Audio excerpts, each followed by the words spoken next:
ನಮಸ್ಕಾರ ಸ್ನೇಹಿತರೆ, ಇವತ್ತಿನ ವಿಡಿಯೋದಲ್ಲಿ ತುಂಬಾ ಸಿಂಪಲ್ಲಾಗಿ ಟೇಸ್ಟಿಯಾಗಿ ಬಸ್ಸಾರು ಯಾವ ರೀತಿ ಮಾಡೋದು ಅಂತ ತೋರಿಸ್ಕೊಡ್ತಾ ಇದ್ದೀನಿ. ನುಗ್ಗೆ ಸೊಪ್ಪಿನ ಬಸ್ಸಾರು ಒಂದ್ಸತಿ ಮಾಡಿ ನೋಡಿ, ತುಂಬಾ ಚೆನ್ನಾಗಿರುತ್ತೆ, ಟೇಸ್ಟಿಯಾಗೂ ಸಹ ಇರುತ್ತೆ.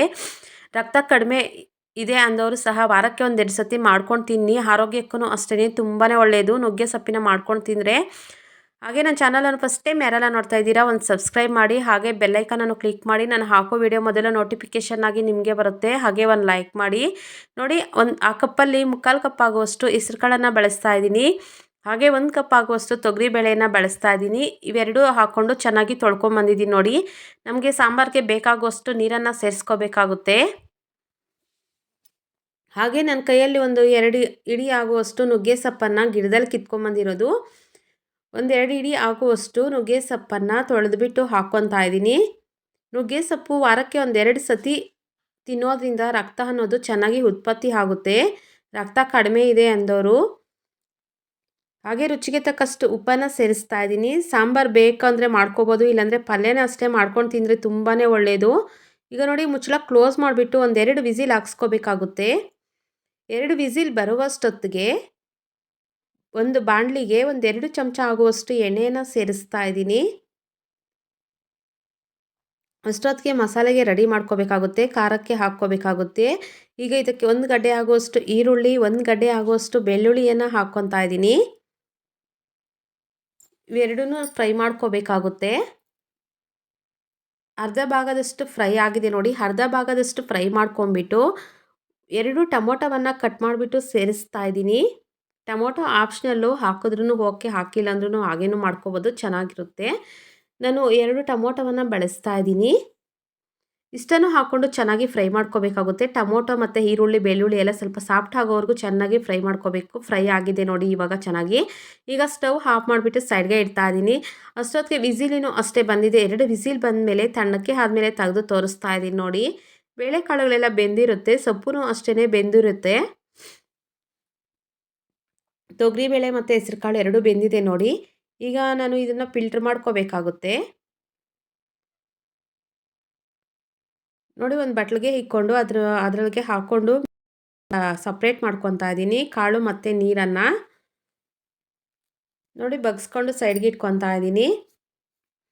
ಈಗ ಮಿಕ್ಸಿಗೆ ಹಾಕ್ಕೋಬೇಕಾಗುತ್ತೆ. ಈಗ ಒಂದು ಜಾರ್ಗೆ ಸ್ವಲ್ಪ ಕೊತ್ತಂಬರಿಯನ್ನು ಸೇರಿಸ್ತಾ ಇದ್ದೀನಿ. ಹಾಗೆ ಅರ್ಧ ಕಾಯಿ ಆಗುವಷ್ಟು ಕೊಬ್ಬರಿಯನ್ನು ಸೇರಿಸ್ತಾ ಇದ್ದೀನಿ. ಸಣ್ಣ ನೆಲ್ಲಿಕಾಯಿ ಗಾತ್ರದಷ್ಟು ಹುಣಸೆಹಣ್ಣನ್ನು ಸೇರಿಸ್ತಾ ಇದ್ದೀನಿ. ಈಗ ನಾನು ಏನು ಈರುಳ್ಳಿ ಬೆಳ್ಳುಳ್ಳಿ ಫ್ರೈ ಮಾಡ್ಕೊಂಡಿದ್ದೀನೋ ಅದನ್ನು ಅಷ್ಟೇ ಜಾರ್ಗೆ ಸೇರಿಸ್ತಾ ಇದ್ದೀನಿ. ಹಾಗೆ ನಾನು ಯಾವ ಕಪ್ಪಲ್ಲಿ ಬೇಳೆ ಹಾಕಿದ್ದೀನೋ ಅದೇ ಕಪ್ಪಲ್ಲಿ 1/4 ಕಪ್ ಆಗುವಷ್ಟು ಬೇಳೆ ಕಾಳುಗಳು ಮತ್ತು ಸೊಪ್ಪನ್ನು ಸೇರಿಸ್ಕೊತಾ ಇದ್ದೀನಿ ಮಿಕ್ಸಿಗೆ ರುಬ್ಕೊಳ್ಳೋದಕ್ಕೆ ಅಂತ. ಹಾಗೆ 1.5 ಚಮಚ ಆಗುವಷ್ಟು ಸಾಂಬಾರು ಪೌಡರನ್ನು ಸೇರಿಸ್ತಾ ಇದ್ದೀನಿ. ಮಾಮೂಲಿ ಮನೆಯಲ್ಲಿ ಮಾಡಿರುವಂತಹ ಸಾಂಬಾರು ಪುಡಿ ಇದು. ಇದಕ್ಕೆ ಒಂದು ಸ್ವಲ್ಪ ನೀರನ್ನು ಸೇರಿಸ್ಕೊಂಡು ನುಣ್ಣಕ್ಕೆ ರುಬ್ಕೊಬರಬೇಕಾಗುತ್ತೆ. ನೋಡಿ, ನುಣ್ಣಕ್ಕೆ ರುಬ್ಕೊಂಡು ಬಂದಿದ್ದೀನಿ. ಈಗ ಸಾಂಬಾರಿಗೆ ಒಗ್ಗರಣೆ ಮಾಡ್ಕೊಳ್ಳೋಣ. ಈಗ ಒಂದು ಪಾತ್ರೆಗೆ 1-2 ಚಮಚ ಆಗುವಷ್ಟು ಎಣ್ಣೆಯನ್ನು ಸೇರಿಸ್ತಾ ಇದ್ದೀನಿ. ಎಣ್ಣೆ ಕಾದಾದಮೇಲೆ 1/4 ಟೀ ಚಮಚ ಆಗುವಷ್ಟು ಸಾಸಿವೆನ ಸೇರಿಸ್ತಾ ಇದ್ದೀನಿ. ಸಾಸಿವೆ ಚಟಪಟ ಅಂತ ಸಿಡಿದ್ಮೇಲೆ 4-5 ಎಸ್ಲು ಬೆಳ್ಳುಳ್ಳಿಯನ್ನು ಜಜ್ಜಿಬಿಟ್ಟು ಸೇರಿಸ್ತಾ ಇದ್ದೀನಿ. ಬೆಳ್ಳುಳ್ಳಿ ಸ್ವಲ್ಪ ಫ್ರೈ ಮಾಡ್ಕೊಂಬಿಟ್ಟು ನಾನು ಏನು ರುಬ್ಕೊಂಡಿದ್ದೀನೋ ಆ ಮಸಾಲೆಯನ್ನು ಅದಕ್ಕೆ ಸೇರಿಸ್ತಾ ಇದ್ದೀನಿ. ಹಾಗೆ ನಾನು ಏನು ಸೊಪ್ಪು ಬಗ್ಸ್ಕೊಂಡಿದ್ದೀನೋ ಆ ನೀರನ್ನೇ ಸೇರಿಸ್ಕೊತಾ ಇದ್ದೀನಿ. ಜಾರ್ಗೆ ಹಾಕ್ಕೊಂಡು ತೊಳೆದ್ಬಿಟ್ಟು ಅದೇ ನೀರನ್ನೇ ಸೇರಿಸ್ಕೊತಾ ಇದ್ದೀನಿ. ಸಾಂಬಾರು ಸ್ವಲ್ಪ ಮಂದ ಅನಿಸಿದ್ರೆ ಸಪ್ರೇಟ್ ನೀರನ್ನು ಸೇರಿಸ್ಕೋಬೋದು. ನೀರು ಸ್ವಲ್ಪ ಜಾಸ್ತಿ ಹಾಕ್ಕೊಂಡು ಬೇಳೆಕಾಳುಗಳನ್ನು ಬೇಯಿಸ್ಕೊಂಡಿದ್ರೆ ಅದೇ ನೀರೇ ಹಾಕ್ಕೊಂಡ್ರೂ ಸಾಂಬಾರು ಅನ್ನೋದು ಟೇಸ್ಟು ಚೆನ್ನಾಗಿರುತ್ತೆ. ನಾನಿಲ್ಲಿ ಸಾಂಬಾರು ಮಂದ ಅನಿಸಿತ್ತು, ಅದರಿಂದ ಸ್ವಲ್ಪ ಎಕ್ಸ್ಟ್ರಾ ನೀರನ್ನು ಸೇರಿಸ್ತಾ ಇದ್ದೀನಿ. ನಮಗೆ ನೋಡಿಕೊಂಡು ಸಾಂಬಾರು ಯಾವ ರೀತಿ ಬೇಕೋ ಅಡ್ಜಸ್ಟ್ ಮಾಡ್ಕೊಳ್ಬೇಕಾಗುತ್ತೆ. ಅಷ್ಟು ನೀರನ್ನು ಸೇರಿಸ್ಕೊಂಡು ಅಡ್ಜಸ್ಟ್ ಮಾಡ್ಕೊಳ್ಬೇಕಾಗುತ್ತೆ. ರುಚಿ ನೋಡಿಬಿಟ್ಟು ಉಪ್ಪು ಸ್ವಲ್ಪ ಹಾಕ್ಕೋಬೇಕಾಗುತ್ತೆ. ಉಪ್ಪು ಹಾಕಿರ್ತೀವಿ ಬೇಳೆ ಬೇಯಿಸುವಾಗ, ಇವಾಗ ನೋಡಿಕೊಂಡು ಸ್ವಲ್ಪ ಹಾಕ್ಕೊಂಡ್ರೆ ಆಯಿತು. ಸೈಡ್ಗೆ ಇಟ್ಟಿದ್ದೀನಿ, ಇನ್ನೊಂದು ಕಡೆ ಕಾಯ್ತಾ ಇರುತ್ತೆ ಸಾಂಬಾರು. ಈಗ ಒಂದು ಬಾಣಲಿಗೆ 1-2 ಚಮಚ ಆಗುವಷ್ಟು ಎಣ್ಣೆಯನ್ನು ಸೇರಿಸಿದ್ದೀನಿ. ಹಾಗೆ 1/4 ಟೀ ಚಮಚದಷ್ಟು ಸಾಸಿವೆಯನ್ನು ಸೇರಿಸಿದ್ದೀನಿ. ಸಾಸಿವೆ ಚಟಪಟ ಅಂತ ಸಿಡಿದ್ಮೇಲೆ 1 ಗಡ್ಡೆ ಆಗುವಷ್ಟು ಈರುಳ್ಳಿಯನ್ನು ಸಣ್ಣದಾಗಿ ಕಟ್ ಮಾಡಿಬಿಟ್ಟು ಸೇರಿಸ್ತಾ ಇದ್ದೀನಿ. ಈರುಳ್ಳಿ ಎಲ್ಲ ಚೆನ್ನಾಗಿ ಫ್ರೈ ಮಾಡ್ಕೋಬೇಕು.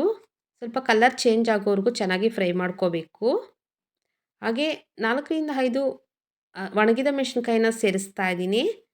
ಇಷ್ಟನ್ನು ಹಾಕ್ಕೊಂಡು ಈರುಳ್ಳಿ ಎಲ್ಲ ಸ್ವಲ್ಪ ಕಲರ್ ಚೇಂಜ್ ಆಗೋವರೆಗೂ ಚೆನ್ನಾಗಿ ಫ್ರೈ ಮಾಡ್ಕೋಬೇಕಾಗುತ್ತೆ. ನೋಡಿ ಫ್ರೈ ಆಗಿದೆ ಇವಾಗ. ನಾನು ಏನು ಸೊಪ್ಪು ಬಗ್ಸಿ ಸೈಡ್ಗೆ ಇಟ್ಕೊಂಡಿದ್ದೀನೋ ಅದನ್ನು ಎತ್ಬಿಟ್ಟು ಇದಕ್ಕೆ ಸೇರಿಸ್ಕೊತಾ ಇದ್ದೀನಿ. ಬೇಕು ಅಂದರೆ ನೀರನ್ನು ಅಷ್ಟೇ ಹಿಂಡ್ಬಿಟ್ಟು ಬೇಕಾದರೂ ಸೇರಿಸ್ಕೋಬೋದು.